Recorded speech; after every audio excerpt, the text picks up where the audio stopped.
Nice. So today I'm going to be presenting this paper called Evidential Turing Processes. Oh, why isn't it showing on the screen? Oh, we have to make sure it's showing on the screen.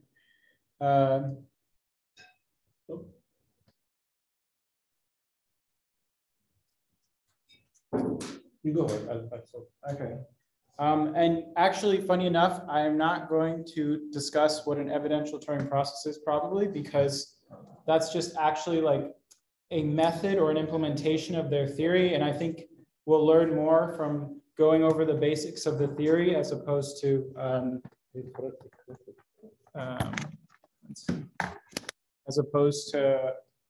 going over that process or that method, because really I feel like that method is just like a pretty complicated. I don't know. Where do you want to put this? I need the camera facing the whiteboard though. You can have a Oh, okay.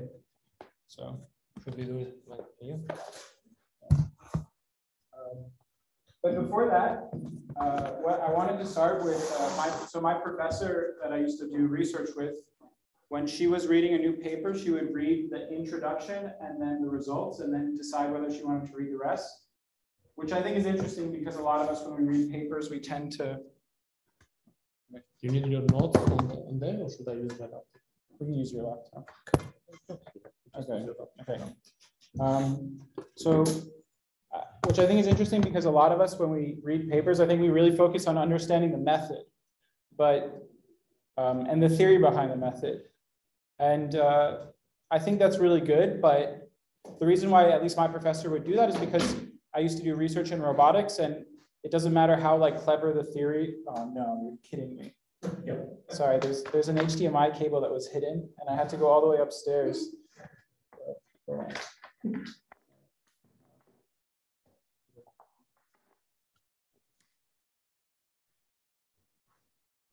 nice. Anyway, it doesn't matter how nice the theory is behind something. The truth is it has to work, and for robotics, it really has to work because you have something physical trying to accomplish some task. So let me just move.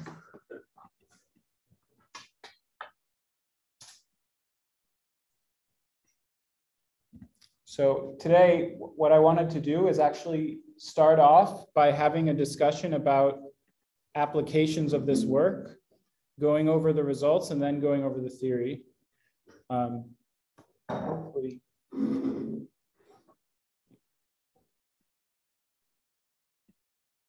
Oh, here it is.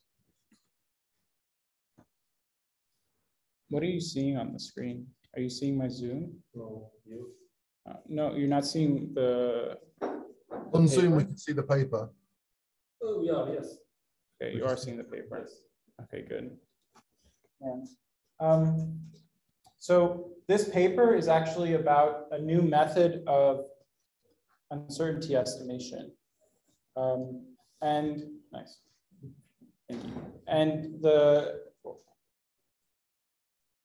And the authors, the argument for using their method is that they argue that under the uncertainty estimation problem, there's 3 sub-problems.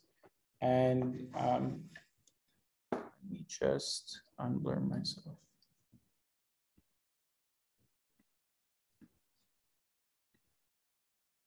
And we'll actually stop sharing now that we got sharing. If you guys could just like show my screen as the main screen instead of doing a gallery view, so we can focus on the board, the whiteboard. There's 3 problems that they argue are like the main problems in uncertainty estimation. Which actually, I'll just share my screen again. And those are model misfit,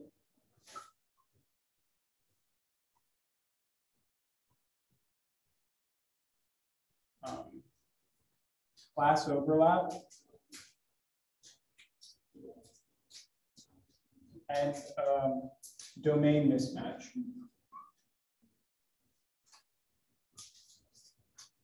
And we'll start with domain mismatch because I feel like that's a really commonly seen problem, and it's pretty easy to understand, which is It's often called like out of distribution detection. And I just wanted to start this discussion by asking the audience, and I'll mention some if I can think of them, like what are some actual applications of out of domain detection? Like why would you want your model to have high uncertainty for out of domain detection? Like what would you use it for? I think the most common example is trying to say when you want to default to not using your model. So for example, say if you're trying to detect whether someone has cancer, you probably don't want to give a recommendation for a patient that's really far outside or very different from everyone in your training set. So that's when you would use out of domain detection or domain mismatch. And that's the way that it presents itself in uncertainty estimation is usually you have a very high uncertainty. So we'll put like choosing not to predict.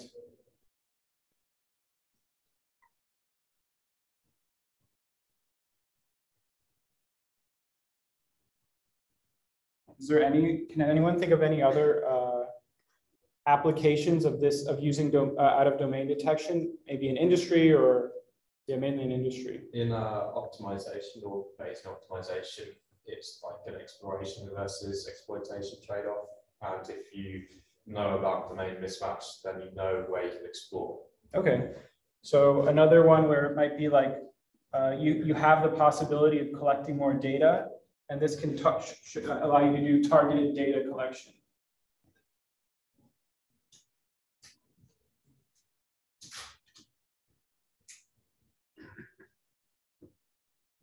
So that could be like useful if you're mining gold and you haven't drilled to test if there could be some gold somewhere down the river, but you need to know that you don't know that. Yeah. I think outlier detection and monitoring very useful. So things change in your business. So monitoring a dynamic environment to find change or to detect change.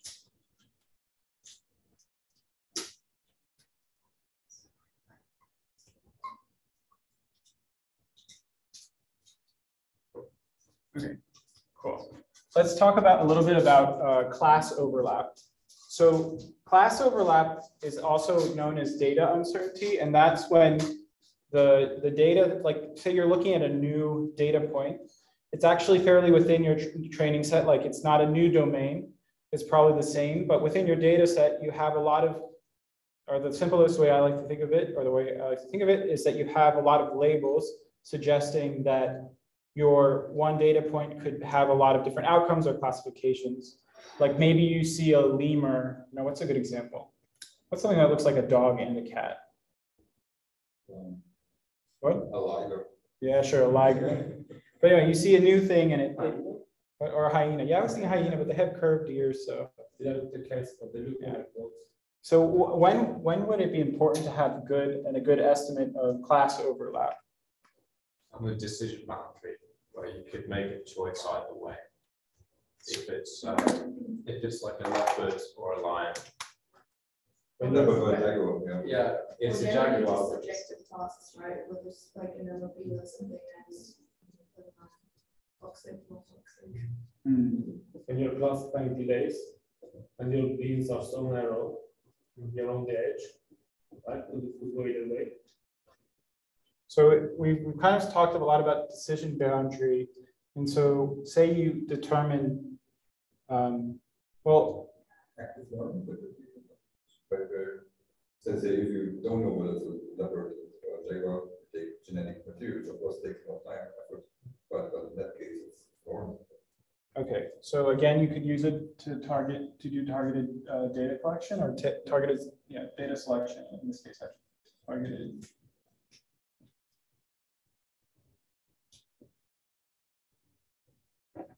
Yeah, that's like the exploitation part, right?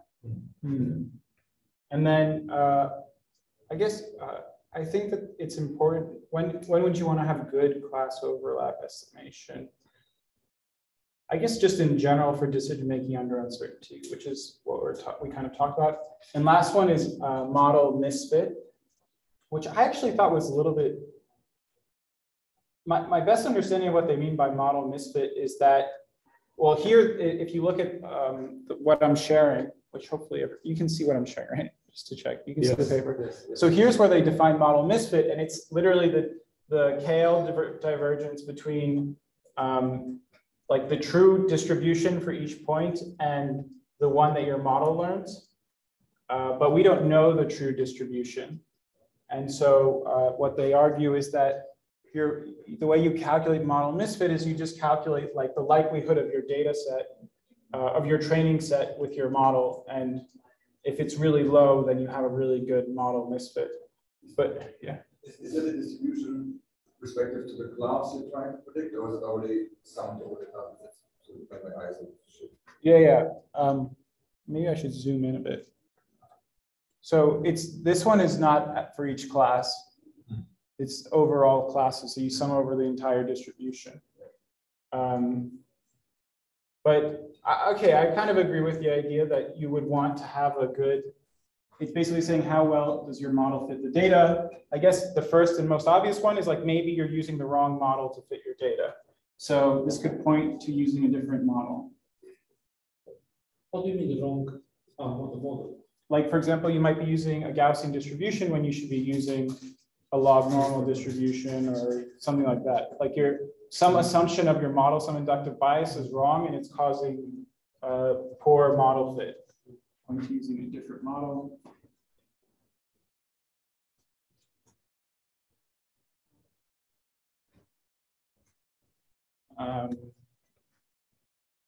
What's another reason why you might use this? I guess that's really it. It's hard though, because like I said, the way that they calculate model misfit here is they just calculate your negative log, like the average negative log likelihood over your training set of your model. What? Test set. Well, oh yeah, sorry, TS. Okay. On your test set, but that by its nature means that you have to have trained multiple models in order to compare them. So it's not like just performing this calculation once will tell you that your model is poorly fit. Because yes, like a negative log likelihood of what? I guess it would be negative log 1. Oh, of 0. Of 0? Oh, this is positive. Yeah, this is negative log likelihood. It's the log. This is just the absolute exponent of the essentially your phrase is the probability is e to the minus something, right? And that's something that it penalizes you for like overconfident wrong predictions. Yeah. And it will give you a reward of 0 for a correct prediction. Yeah. But it doesn't penalize you for complex models, which is no, because it's on tests for that. Okay, so I just realized what I was thinking. So basically, because you're taking the log of a number less than 0 and you're taking the negative of it, basically means that higher is worse, because your ideal number will be 0 and you'll get something above that. It can't go negative, even though it's negative log likelihood. So basically, the larger that number, the worse your model is performing. But you can only evaluate based on architectures that are available at the time or one you can think of. But it might just be that there is no model that fits well to your data because we don't have one available yet. So you might never get like that perfect model. Anyway, so these are the 3 applications of the model, which is model misfit, of uncertainty estimation, class overlap, and domain mismatch. And their argument is that we want a model that is good at all 3 of these. And so we're going to present a methodology that is able to train a model which is good at all 3 of these. It seems like there's still a trade-off sometimes between their method and other ones in terms of one of these 3 applications, but overall they're saying it's good. So as a follow-up question, and again, this is a subjective question, but I'll switch back to, we don't have to look at the board anymore. I just wanted to do that real quick. Yeah. Yeah. When you say better, do you mean better calibration, less mismatch, or do you mean to better distinguish the problems of your model? Their argument is that they have a metric for each of these three methods, which we'll go into in just a second. And they say that if you in our experiments over 10 data sets, our model performed the best on all three metrics. So it's just saying we perform the best in all of these three applications of uncertainty estimation. And their point, like their whole theory is about the fact that they created a model that is fit to do all three of these things by combining two different types of models. I think they're a bit cheeky in the results, but they say we highlighted everything that is within 3 sigma of the best model. 3 sigmas is quite a large range to be somewhere. So that's why I wanted to go over the results because of that. But before that, I wanted to just ask, do you think that in practice, we ever have a situation where we want a model to be good at all three of these? Or if we had to trade off between them, between a model that's pretty good at all three of these and just good at one of them, like really good at one of them, what would you choose? Because I would argue that in industry, at least, or in practice, often you'd probably just train 3 separate models to do each of those 3 things better than the one that does each one well. So I was thinking to myself, like, that's a good question for me, which I can't really answer, but I do think is an important consideration and is a good example of like, is this a situation where maybe academic research is a little bit farther away from industry than it should be? Like maybe it would have been better to motivate this with a more specific problem. But anyway, like I would like to know a specific problem where you'd want a single model that can do all 3 of these things well versus one that's tuned for using 3 models that's tuned for each. Hi, Peter. It's Piero online. every Can you hear me? want a good generator of data set, but you want to understand the data. Mm-hmm. And there, Hi. generator that violates any one of these is probably not a good generator. That's a good point. I don't know in fact whether how say facial what that's called dolly or something, but that's optimized. But that's probably also one thing that would be quite good at all 3 of them. So there we go. Like I'm just going to put that down. So possibly a generator, like creating a good generative model requires this type of total calibration generative models. And so like for those who maybe don't know, like a generative model is a model which tries to learn, usually tries to learn a joint distribution of your like input set and your input domain and your output domain. And then you can use it to generate like new examples from your data. Like if you have a data set of bedrooms, you can create a new realistic image of a bedroom. Peter, can you hear me? Just want to check if there's any questions. Hello. Okay, cool. So now, before going on to the results, I just wanted to quickly go over the metrics that they use to evaluate these 3 applications of uncertainty estimation, which for model Misfit, as we said before, so they say that, yeah? My laptop is muted. I'm sorry. Yeah? Hi, Peter, can you hear me? Yeah, sorry about that. No, it's fine. Just a quick question, just jumping back to why would you want all 3? I mean, I think you touched upon it. Things like medical diagnostics, health AI. I think you would want all these 3 things at once because part of, I'm doing some research in health AI. So part of what they do is that the clinician, the oncologist or whatever will actually verify the model you come up with. So I would say that these 3 things are really quite important in the area that I'm looking at. Okay. Maybe if you're modeling time series, maybe not, or whatever, if you're doing something in finance, but otherwise, I think the actual model that you emerge with, the distribution that you come up with, I think is really important. Just wanted to make that point.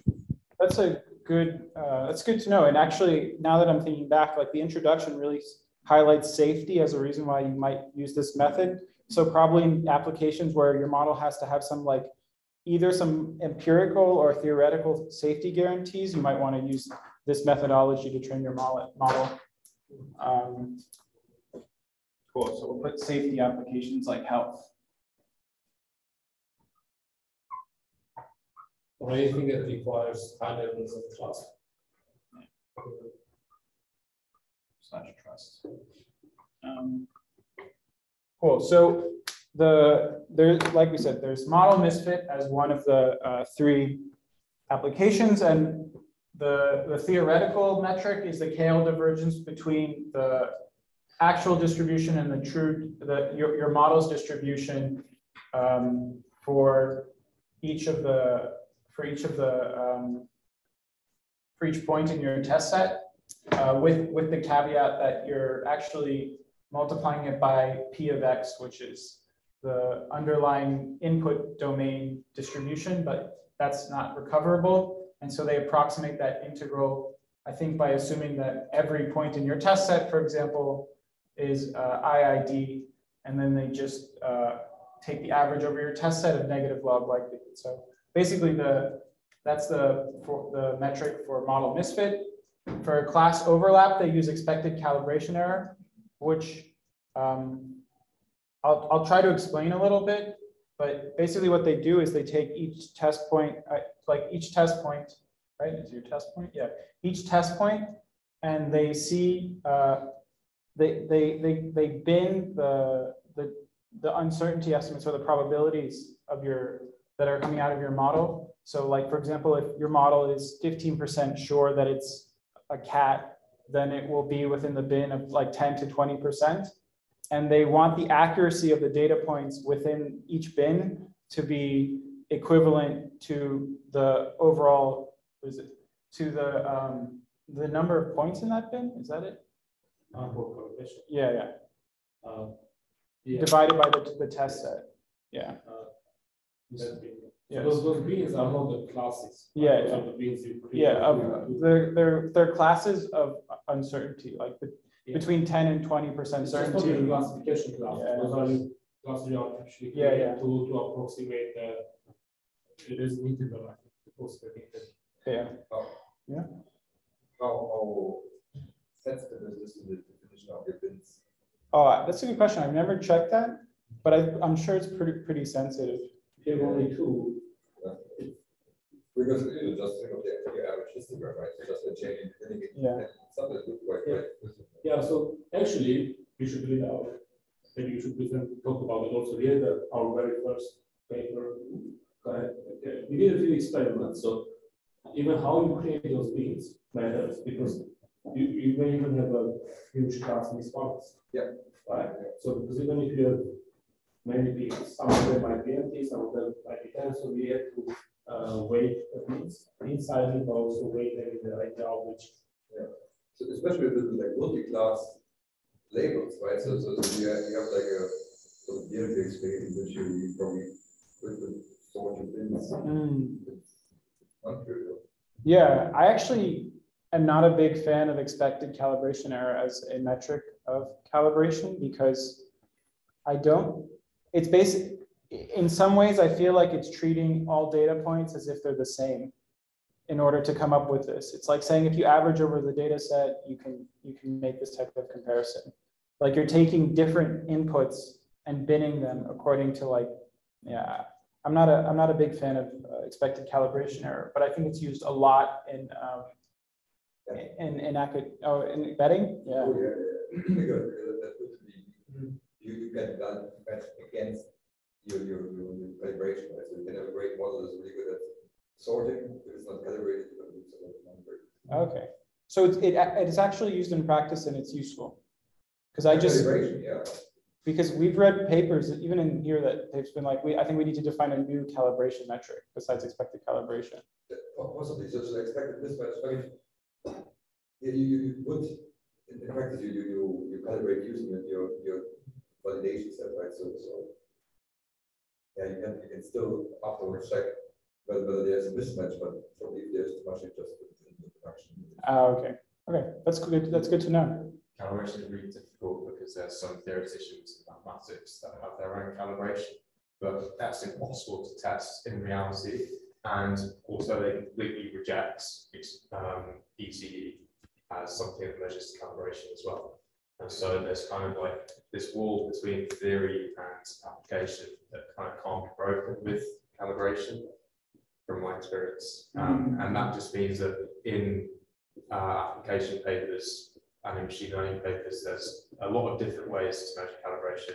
EC is the most common one. There's also, I think, my supervisors used, if you take your classifier and you also bin the level of confidence it's got, and then do an integral over the area under the characteristic curve for each of those bits, and do that integral, and then but that's like a really conflated. It's not like really intuitive why that's calibration. You have to think long and hard why that would say, okay, this quantifies uncertainty better if it's useful. It's also not entirely independent of your model prediction. So if you imagine you have a really rubbish model that gives the same prediction for everything, it's going to have a regulatory equation because we build it and then it's going to adjust the class. I was going to say something. You need to look at accuracy together with calibration. It's only calibration you can be completely misleading. And then the last application, where's my mouse or my cursor? Oh, it's over here. The last application is domain mismatch. And the way that this is calculated is actually they take points that are out of distribution, and they calculate the model's ability to discriminate between points that are in the distribution, so in the training set, and out of the distribution, using this metric called area under the curve, or ARC. And my intuitive understanding of this is you get a number that's like 70%. It ranges, I think, from 50 to 100%. And 50% means that the model has no ability to discriminate between in distribution and out distribution points. And 100% means it has complete ability to discriminate between them. So that's how it's like it's literally like a likelihood, I think, that if you have if it's 70%, you have a 70% chance of being able to discriminate between them. So you treat it as you build a classifier that tells you, am I in that set or that set? Yeah. That's the AUC curve. Yeah, so that it's like the integral, you create this plot and you can calculate the integral under the curve, and that that value is like the likelihood of discrimination. So those are the three metrics. Let's go on to the results.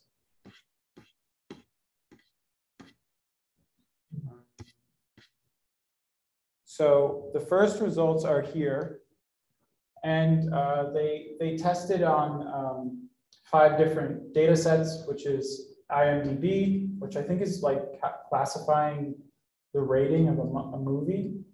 Fashion, which is maybe fashion and list, which is like you have different types of clothing that you're trying to discriminate against.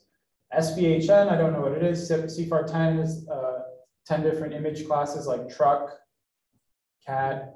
I think those are 2 of them. And CFAR 100 is 100 different image classes.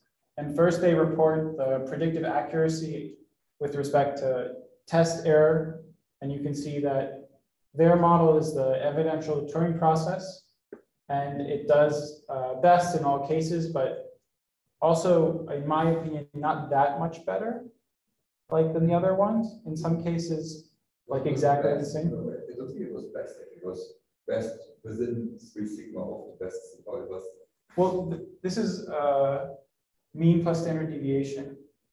I don't know where the 3 sigma is. Is it for the other results over here, or is it literally? Anything that is highlighted is within 3 sigma of the best model, right? Oh, okay. And so it looks like they are. Well, yeah, there are cases where their metric is worse. Like, for example, if you look at in-domain calibration, expected calibration error, the evidential Turing process is 3.1 on IMDb, and then the evidential neural process is 0.8. So it has a lower expected calibration error. But still, they highlight it as best because it's still a 3 sigma, which is generous. Well, maybe because the other ones are so much worse.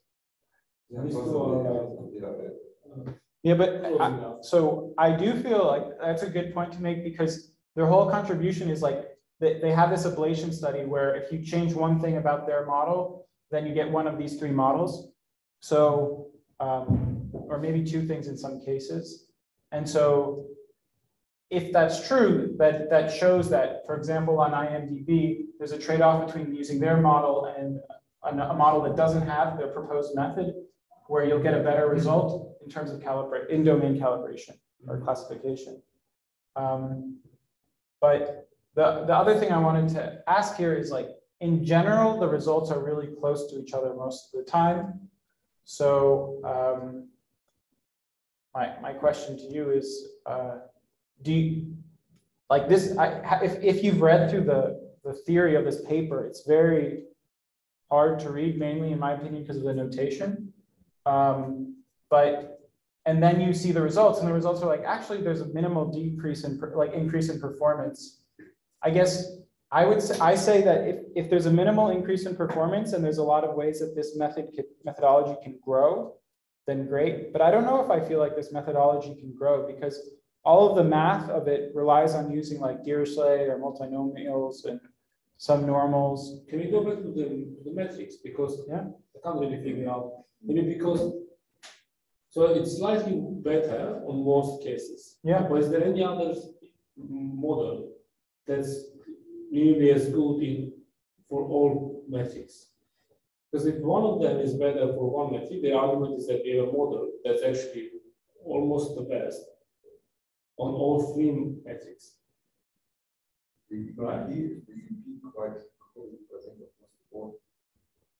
Yeah, the IMDb is like so much worse.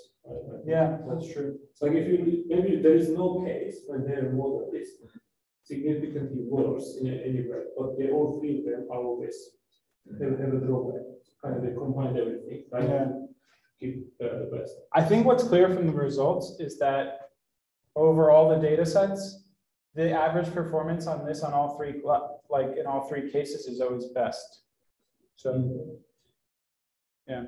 Even depending on the problem, like ENTP or in-domain calibration, like it's based on IMDb, but it's so much worse on SPHN, whatever it is. Yeah. Right, so it's like there is a lot of variance for other methods. Yeah. So maybe that, and that's actually, well, no, but their whole point is that they can reduce. No, it's like ENTP is like based on like IMDb, but so much worse on sci-fi. Yeah. So, correctly, I think their model is also inherently more complex, right? So they by splitting their problem into three separate paths, they really quite blow up the model space and so, and from if you take the Bayesian approach, rather than testing against the tester, but rather take it as a whole and look for some PIC measure or PIC measure. Would be interesting to see whether that model still comes out if you start saying actually this model has a lot of degrees of freedom that might not be that might be yeah, if you compare it in terms of maybe anything but raw performance, but also like the fact that it has more models, or like the authors were able to do better hyperparameter tuning on it. But they actually state that in their oh shoot, where does it say? They state something. Oh, once it's tested against the test set, it's probably okay.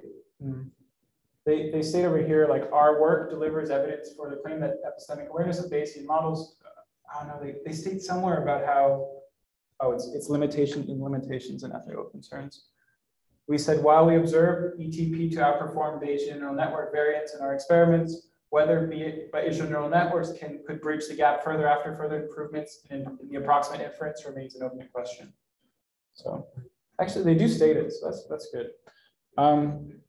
And then the other results that they show are, like, how does the performance of this model in terms of error and expected calibration,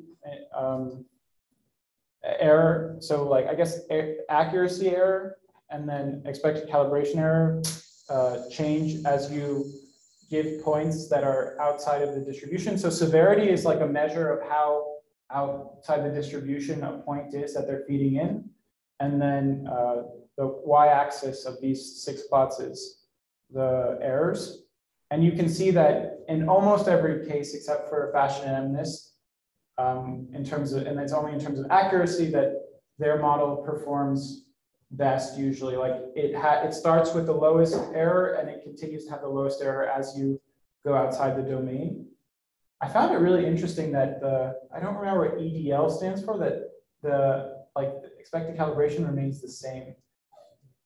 But anyway, so it's also the point of this experiment is that it shows that this method is the best in terms of maintaining its quality in terms of accuracy calibration as you go outside of the domain. So that's let me see how much time. Oh, we only have 10 minutes. Okay, so I'm gonna give like a really, really quick explanation of what they're doing and what. Yeah, tell us about the model, because we speak about it, but I still don't know what. Yeah. My bad for everyone online. But so I actually highlighted well, actually let's go back to where is it? Okay, where? And it's over here. So if you look at equation 2, it's actually it's actually just Bayes' rule.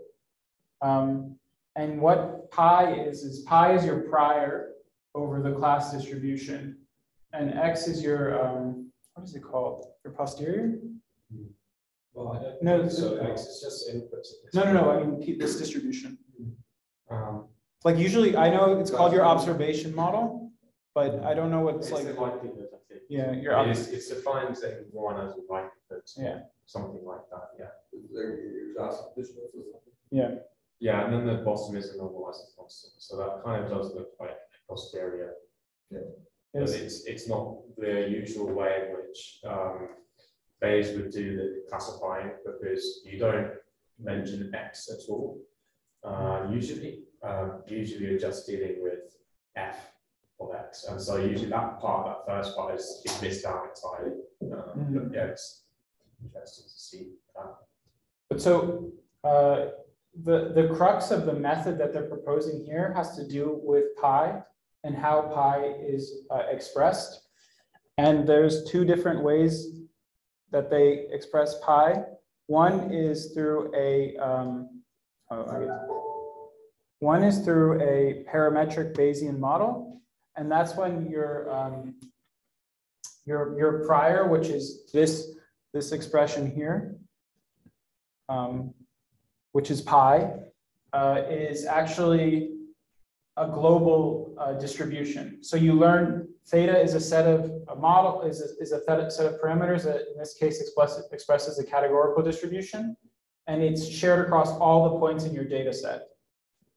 And then an evidential Bayesian model, instead of learning a global set of parameters for your prior, you actually learn a conditional one that's conditioned on your input. So what they're doing basically what they argue is that the two different methods are better at each of the three different problems. So parametric Bayesian models, which have a global prior, are better at calculating model misfit, and they're better at estimating domain mismatch. Whereas evidential Bayesian models are better at estimating class overlap. And so basically, parametric Bayesian models are better at estimating model uncertainty, which is what they say in the main hypothesis. And evidential Bayesian models are better at estimating data uncertainty. And so what they say is like, given that, let's combine the two and have a prior that's composed of one that's conditioned on X and on a set of global variables. And how you choosing to pay attention to either of them, they basically use an attention mechanism to choose between which one to pay attention to for each point. Do they penalize motion with prior, right? Because now that you have like this, essentially you put like this prior vary over space, right? If I understand correctly, this prior is a function of X. Yeah. Do they penalize the pi moves very rapidly from one neighboring point to another. So where's their training objective? Oh, their training objective is an evidential Turing processes down here. It's something like this. I'm going to answer with I'm not sure. But yeah, that's the crux of the methodology from like a theoretical point of view. Have a prior that's a set of global variables and conditioned on your input, and combine the two, and then you'll get a better uncertainty estimate. Combined with attention like this. Well, that's their implementation of it, but that's not their theory behind it. So the evidential Turing process is just what they call it is like a simple implementation of an effective complete Bayesian model realization. So that's what it is. How are they combined then? You said with attention. Yeah. Because Yeah. I don't understand how are the weights trained? I think they're trained jointly. So you can see over here what they're when they're calculating the posterior. This is the calculation of equation 10. They have the global variables and then their prior, like a distribution over their global variables, P of theta, and then they're calculating their P of their prior distribution, like based on theta and X. And then theta would be effectively a large neural network. Theta would just be just like the parameters of a multinomial distribution. I thought theta was like the weights of neural network. Because it uses Bayesian neural networks as the example for P. What was the first one?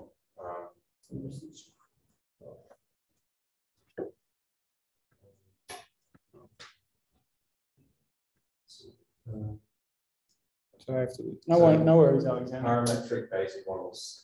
It's saying what is theta? Global parameter theta that takes values from a feasible set. And then it gives an example as one of these is a Bayesian neural network. In a Bayesian neural network, theta is the weights, and you put a bar on the weights. Okay. So that's why I thought. I always thought, because it says that it's using the same, theta is like a global variable over all inputs. I don't know how you could get I always thought it was a distribution over the classes, like of y. Also, that would be your pi, right? Yeah, but pi is your prior over y. And you know that. Y or, yeah, but y is your class. Yeah, well, no, y is instead one of the classes, but yeah, p of y. So pi could be parameterized by some kind of multi-class. Yeah, I think they use a Dirichlet distribution. Yeah. But of course, inside that, you would still put like a neural network, right? So but you can't. It can't have take as input x the inputs of the like a training an input like a description of the point. It has to be. But isn't that what they do here? So pi becomes a function of x. Pi becomes a function of x in evidential Bayesian models. Ah, sorry. Yeah. And in parametric models, it has x is an input, and then in their complete Bayesian models, it's a shared global variable distribution of like shared x is an input, and then the theta the global distribution. Yeah, let me see. And Vahan, your question is how do they combine them? The reason why I'm not going over it is because one thing that I thought so here's their global variables, which is omega, and from the input to hyperparameters. So I guess that could be and z, which is it's external memory. And I was just thinking to myself, like this parameterization of global parameters is pretty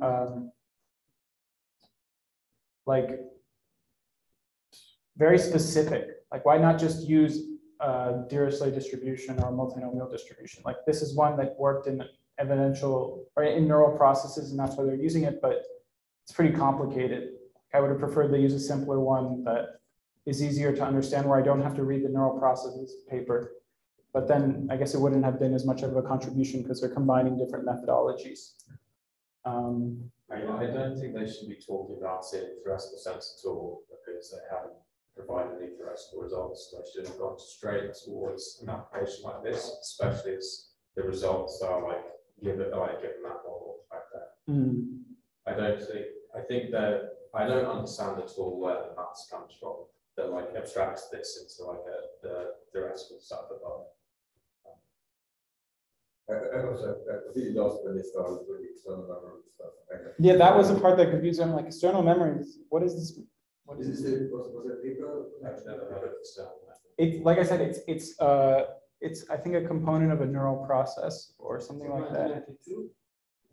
Oh, this is, yeah, you have to read this. This whole part. I was like, I could go over this, but it kind of confuses me. Or I could go over like, how effective is the paper, and like what's the theory, what's the idea behind the theory, and I decided to do that instead. Yeah. We go on to the bit where they decompose the variance into two separate terms. Yeah. It's like I've never seen that before. I've not done enough of this yet. How to like separate out uncertainties. Usually, I've just seen like the final product where you marginalize everything out, and then you get like a moderated predictive probability distribution, where it's more flat if there's more uncertainty. But here, like you're able to like separate them out. But how have they done that mathematically? It's not just chain movement. You have three different parts and must depend. Each one contributes to uncertainty in some kind of way. It's just, I would argue that between the irreducible model uncertainty and the data uncertainty, is there much fundamental difference? Because we will always argue that you can always decompose it to reducible and irreducible, but I think that the data uncertainty and the reducible model uncertainty decomposition is more or less arbitrary. I don't think there's like a conceptual difference between them, like on the but I might be completely misreading this. It's just really what's a noise term. Maybe irreducible model uncertainty, because like model's always going to be wrong. It's never going to be the thing that like generates a cat or a dog picture. So then it's irreducible because it's always wrong. Yeah. But it's not out. Exactly. But here they say it could be once because the classes have overlap in your space, right? Or the other one is because there's always going to be uncertainty about how the classes are sampled from pi of x, right? But you could very well combine into one source of randomness, and then I don't think you would lose much. Yeah, I don't think it's mentioned. I agree with you that data uncertainty, it's not really explained if that's like combination of domain mismatch and class overlap, or what data uncertainty is. Well, the domain mismatch should be one of the two model uncertainties. Yeah. How do I know? Not from here, just from like data uncertainty is literally about confusion within your training set, whereas model uncertainty has to deal with. So because of that, model uncertainty has to deal with out of domain, like domain mismatch. Doesn't this, and I don't know which one, but doesn't this relate to the, what's it called? Epistemic and values. Yeah. But here you wouldn't have that. So I need to work with the data uncertainty and epistemic and model uncertainty. Okay. Yeah. So the very first term is one of the two, the other two, I think the other. But in this, there's nothing about your out of distribution quality of decision, right? So this doesn't fall magically out of silence. Yeah, I don't think so. I mean, the way that they're measuring it, they have to use the model as a discriminator, which is not what you're calculating here. I think the maths of that separating out the variance comes from something called the law of total variance, which I've just found on Wikipedia. The law of total variance, which I've never used, but I might try and like learn how they've done that, just to try and like work out what's going on. Rules of error propagation, I think. Provided these are different independent data sources, you could argue maybe not, they probably are not independent because you train them all at the same time. Yeah. So I wouldn't be surprised if there's potentially even a correlation term between those last two. And also they make the reducible model uncertainty has to do with like it's because you could take theta and learn like the maximum likelihood estimator of theta for your data set. But again, because you're training them jointly, I don't see how you can separate those two. Anyway. If you have an ensemble as well, you could, that's the thing where you're sampling from stereo data and then you get uncertainty, model uncertainty from that ensemble. And yeah, so that doesn't then take into account the irreducible model uncertainty because you've still got you've still got an architecture, and so that architecture, the true architecture, whatever that means, could be something else. So you haven't taken into account that. So you must have absorbed some of the irreducible uncertainty by not having the right model architecture. And despite the fact that you're kind of like saying your weights out of posterior and you've got an ensemble over those weights. That's some kind of model uncertainty, but then there's another level of model uncertainty, which says that your model's always wrong. How do you measure that? Like, how is it measuring irreducible model uncertainty? Yeah, we have to go back through it, but we're over time, so I'm just gonna finish. Thanks everyone for coming. Sorry about the delay at the beginning, and I hope this was useful, even though we didn't really jump into like what an evidential Turing process is. I promise next time I present, I won't choose such a theoretical paper because I don't even like trying to figure these things out so often. But thanks to everyone for coming, and hopefully we'll see you next week. Thanks, Peter. Thank you. Thanks, everyone. Cheers.